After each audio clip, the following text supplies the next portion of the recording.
Yeah, it was really interesting. And what I found was that our space program today even has some really interesting rituals associated with it when it does certain launches at Cape Canaveral. Maybe not all of them, but the one that Tyler was involved with, they had images of Roman gods and goddesses put on the rockets.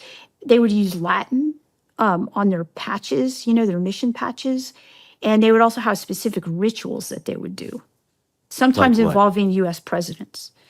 They would position the presidents at a certain point where astronomical events, would happen. And Tyler had, like the president of the United States? yes, the president of the United States. They didn't know what they were doing. They were just being positioned there. So, they're like, stand here, Mr. Obama or President Obama. And he would stand there with his wife and look this direction. It was part of the whole thing. And there were photos. He has photos of all of that.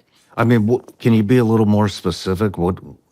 Why would they stand him in a Well, certain... see, okay, so this is obviously some type of ritual, and I don't know why they're doing it. I just know that I'm a scholar of religion. I know a ritual when I see one. He didn't even understand it. So I noticed that they were using Latin, and I noticed it wasn't medieval Latin. I was like, this is a particular form of Latin. It seems like it's Roman theology. So, they're using the images of Roman gods. And I would ask him, I said, why are you using the images of Roman gods? Why are you putting them on your mission patches and also utilizing Latin phrases from that time period? I mean, you're sending it up into space. Who up in space is going to read Latin? And his answer was, our sponsors. So, I mean, that's what he said. And so he also had Which Roman gods, do you know?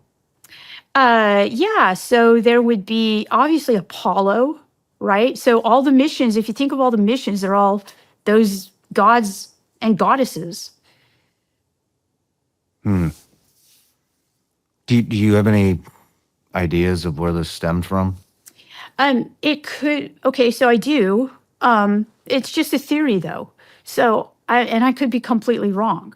But it seems to me that there might be an element within our government that maintains this theological tradition, this Roman theology.